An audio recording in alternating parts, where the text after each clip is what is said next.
Welcome back to episode 18 of the Youth Academy Challenge. And my God, Gisty's pretty good. Let's do this. It's the 24th of March. We are 7th in the league. And Alex Gisty is still the top scorer in Serie B. Honestly, this guy is amazing. We've only lost 6 games in 31, which I think is so good. Only Cagliari have lost 1 less than us. Alex Gisty, first of all, I'm all going to show you this guy. Because honestly, every time someone clicks on one of these episodes, from now on, everyone wants to see Alex Gisty. This is Alex Gisty. Yes, exactly. Your reaction was the same as mine. Every single week, he's improving. Every single week, he's at the top of the training ratings. And also, I keep getting message after message about his training improvements and that he needs more first-team football. So, Alex, there you go, mate. Played every single match, 16 goals, more than 1 goal a game, 7 average rating, and he's getting better and better. He's 2.5 stars at advanced forward. He's a 3-star poacher. If I go to his development tab on the progress, he's just, wow, he's flown on.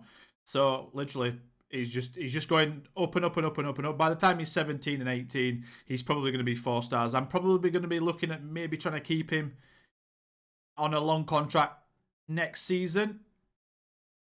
I'm hoping he becomes good enough to the point where we're not losing other players. He can sort of make that team better. So the other guy's thinking, oh, actually, do you know what? I've got a decent team here. So this is the formation we've been using. This is the team we've been using. Michel Russo as well has been really good. He's actually improved quite a lot. If you look there, I've been working on his marking and his positioning for his defensive positioning, and now he's becoming a nice centre-back. He's gone back up to 14 jumping reach. His strength's going up. His pace is going up. He's now a centre-back, a starting centre-back, and he's actually now starting to perform really well, because what I did was I dropped him a little bit down here when he was sort of not declining, but staying the exact same. I dropped him, and I played him in the under-18s a few times. If we have a look here, I'm pretty sure I used him in the under-18s a few times, yeah, in like December, January time.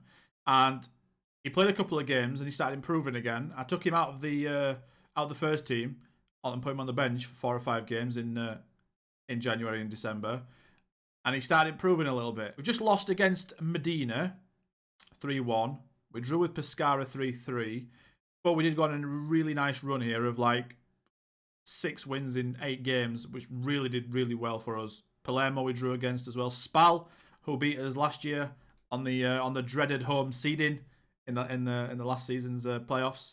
We were 2-0 up against them. We threw it away a little bit, but Gisty's been amazing, guys. He's just he's killing it. We're also getting better attendances as well. I'm also getting my Continental Pro license, which is amazing. So that'll give me even more rep and more attributes to be better at training for the guys. No more upgrades in terms of our facilities. We're still at good youth recruitment, adequate academy coaching, adequate youth facilities and average training facilities. We're 741,000 in the red, which is not very good, but the projection now isn't going as badly as it was before. I think at the end of the season, we will get back into the positives. We are getting better attendances, like I said, and better and more season tickets now. So that's really good. Sergio Flauto is still improving. Now, he's not good enough for first-team football yet. I'm still playing him in the under-18s, but he's doing really well in there. As soon as he becomes good enough for the first team, he'll be going straight in. I don't know what we'll be doing though. We'll probably be changing formation because I can't drop Gisty. Unless we put Gisty on the left wing and make Flauto maybe like a big battering ram up front. I'm not sure yet. See what you guys think. I could even put Gisty as a shadow striker just behind him. Or I could just go 2 up front. No problem. Let me know what you guys think in the comments, what you guys would do with this. So Leonardi is another one that I took out of the firing line and he started improving, which is really good. He's going to be our right side centre-back next to Russo next season. He's just going to go straight in. I'm just trying to now make him good enough at defending with his marking and his positioning to take over Brennan's spot, because I feel like it's a bit pointless playing Brennan next year because he's just going to be declining even further and even further. So I'm getting Leonardo ready for that position. Elmazi still the same. Carlotti still the same. Piras still the same. Adebayo still the same. Those guys are not improving very much. Fino still the same. Rossi still the same. Vantagiato still the same. Gargiulo still the same. Bianco still the same. A lot of my players are still the same, as you can tell. They're all sort of hitting their potential, which is really nice. But we've got a good core of players now. Gisty's going to add into that core, but we've got a nice little 6 or 7 starters that are very good. And then obviously we've got Elmazi, who's quite consistent, Fancelli, who's quite consistent, and obviously Brenner, who's going to be getting taken out, because Brenner now isn't as good as he once was. He's losing his physicals, and he's not even that good in the air either. So Leonardi is going to be playing for him soon. I'm going to let him see this season out because he's been playing quite well this season, but his standards have dropped. We have conceded more goals. We've scored more goals, though, because we've got Gisti. I want to see 2 elite talents at least. We need to see 2 elite talents, 2 people that we can do something with, that I can mould and reshape into our team, into our 22. So, let's have a look then. Oh, we got 3 of them. We got 3 of them. A left midfielder. That's the wide midfielder. There's 2 centre-backs, so that's quite accurate, to be fair. And then we've also got... Oh, wow. We've got 2 more centre-backs down there. We got a striker/left winger, and we got a right midfielder down there. So, if all those guys are able to be signed up, those 7... We've actually done really well. Let's take you to the youth candidates page, because that's the page that you guys can see a bit better. And let's change this to my youth team view. By the way, the youth team view that I'm using here is in the description of every single video. So if you want this, it shows you obviously where they're born. I don't know why I put that in, just so I could see who was born in Livorno. Maybe I could like Google a few places. I don't know, I'm a bit of a nerd like that. So you can see height, age, second nationality, obviously name, ability, positions, potential, determination, what they're focusing on. So when you sign them up, you can change that really fast. You don't have to go into their development tab and change it here. You can just change it from that way. What else have we got? We've got personality, training rating, we've got media handling style, because obviously that's important to determine their hidden attributes, and then we've got their value, which is quite nice. I don't know, probably could do with some other things, but I thought on the top of my head that's probably what we're looking at. So I like the look of this. We haven't really got any bad... Gardini looks like the worst personality in terms of unsporting, outspoken, short-tempered and confrontational. That's not great. He's probably not going to make it. We'll see. I'll try and get him some mentorship from Brenner and a few other guys, maybe Sabatini. But I don't think he's going to... We'll see, right? But at the moment, he's not looking that good. We have got a driven, which is nice. We've got a fickle, which is quite good in terms of ambition. Fairly professional, which is also good, but his determination is a little bit low. And then we've got a spirited and a fairly professional, which is really high. And those two are the best players. So we are going to be looking at Frascadore first. He's the left midfielder, right midfielder, which on the preview, it did mention wide midfielders, didn't it? So this is the guy. Straight away, I like this. I like this a lot. I might make him the right midfielder eventually, because he can pass. He's got decent vision and technique. I'll probably retrain him as an inverted winger on the right-hand side, and then he will replace Sabatini at some point. He's also 6'3", which is really nice, by the way. This guy's going to get some game time next year. He's consistent, which is really good. We're probably going to be working on his ball control to get his first touch and his technique up, I think. We're going to leave his pace because it's all right at this moment, and his mentals are quite good as well, like 7s, 8s, and 9s. So we're going to work on his first touch, which is 7, and his technique, which is 8. Also, to be fair to him, he's got good tackling, good marking, and good positioning for a wide midfielder. So this guy's going to be pretty good for us, I think, in the long term. Frascadore. I like the name as well, Giuseppe Frascadore. Obviously, in the heading department, he's quite poor, 3. But if he's winning headers at the back post, 14 jumping reach, he doesn't need that good heading. He'll be quite close to the net anyway. But yeah, Sabatini's probably going to be that next guy out for him, which is going to be nice, because Sabatini's approaching 30 now, next season. But that's a great player to get. It's a really, really good player to get. So happy with that. 16 teamwork as well, 11 work rate. Really nice. Fantastic player to get in there. Right. Gennaro Zanotti, left centre-back DM. Spirited, unflappable, media-friendly. Let's have a look at this guy. Oh, nice. 14 tackling, which is really good because you can't really train that. We can work on his marking and his positioning, which is what we will be working on, his defensive positioning. Looks like he's best as a defensive midfield defender, which is exactly what we use. But I don't think I'll use him in DM to start with because his passing's only 5. I don't really like that. Brings ball out of defence. Wow, I've just seen that. That's a fantastic trait at centre-back. So eventually at some point as well, we're going to be working on his dribbling and his technique and his first touch just to maybe make him that guy that can come out with the ball. With these centre-backs, we might end up, honestly, I can see us in the next 2 or 3 seasons maybe go to 3 at the back with 2 up front, because obviously now we've got Flauto as well. That would mean something a bit not great for Frascadore as well with the left midfield, right midfield, but something to consider because now we've got Russo, Zanotti, and Leonardi that could play centre-back. He's really good. I like his jumping reach already at 15 years old at 6'1" as well. Next up, we've got Margot Aguelfi. Aguelfi? That's a nice name. So this guy looks like he's going to be more of a DM. Better passing, better technique, First touch could do with a lot of work, but he's only got 6 jumping reach. That's why I'm thinking he's more of a DM. He says he's a natural centre-back, but he's not going to be a centre-back, is he? What I do like his personality. I also like his media handling style, which is level-headed, which is nice. But I also like that he's got well-rounded attributes. You can see, I hope you guys can see as well, because I can see it, that now these players, their minimum attributes are much higher than the first couple of seasons. It's just a different class of player now.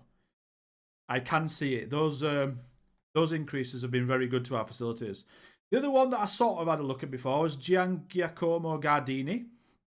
This guy, 6'2", so he'll increase his jumping reach, which is quite nice. He's got decent attributes. I'm not expecting too much out of him because of the personality, and I've not really got mentors that can do that to help him out. I'll try. Even if I can get into just balanced personality, that'd be better than unsporting, wouldn't it? So I'll sign him up anyway, because why not? Bartolini, he's fickle. He's a right midfielder / attacking midfielder / right winger.